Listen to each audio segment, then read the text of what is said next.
മെസ്സിയുടെ പേരിൽ നടന്ന സാമ്പത്തിക ഇടപാടുകൾക്ക് കൃത്യമായ രേഖയുണ്ടാകുമെന്ന് CPM സംസ്ഥാന സെക്രട്ടറി MV ഗോവിന്ദൻ. ആളുകളുടെ ശ്രദ്ധ തിരിക്കാനാണ് ഇപ്പോൾ മെസ്സിയെ കൊണ്ടുവന്നിരിക്കുന്നത്. സ്പോർട്സ് സെക്രട്ടറിയുടെ റിപ്പോർട്ടുണ്ടെങ്കിൽ അദ്ദേഹത്തെ ചോദ്യം ചെയ്യണമെന്നും MV ഗോവിന്ദൻ പറഞ്ഞു. ക്രമക്കേട് നടക്കാൻ ഒരു സാധ്യതയില്ല. ക്രമക്കേട് എങ്ങനെ നടക്കുക?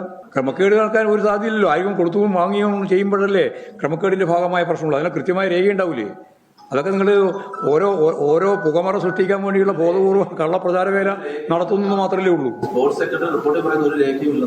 അത് നോക്കണം. സെക്രട്ടറിനെ തന്നെ ചോദ്യം ചെയ്യേണ്ടി വരും.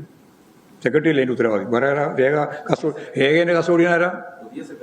ഏത് സെക്രട്ടറി ആയാലും നമുക്കെന്താ ഇപ്പോൾ ഏത് സെക്രട്ടറി ആയാലും ആളുകളുടെ ശ്രദ്ധ തിരിക്കാൻ വേണ്ടി ഇപ്പം മെല്ലെ മെസ്സിനെ കൊണ്ടുവരിക.